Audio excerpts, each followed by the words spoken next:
Hey everyone, I'm back with another video. I just wanted to talk to you guys about a great lipstick for fall, winter. It's from Pharmacy. It comes in, I don't know if you guys can see the logo. It's a white tube, and this is in Black Cherry. This is so out of my color range. I wouldn't wear it, but it just came with my kit. It's called Black Cherry. That's what it looks like.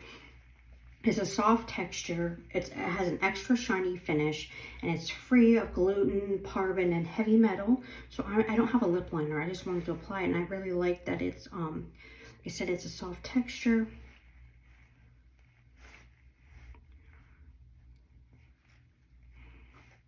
It kind of goes on. This isn't my very first time applying. Kind of goes on like a lip balm. It moisturizes your lips as well.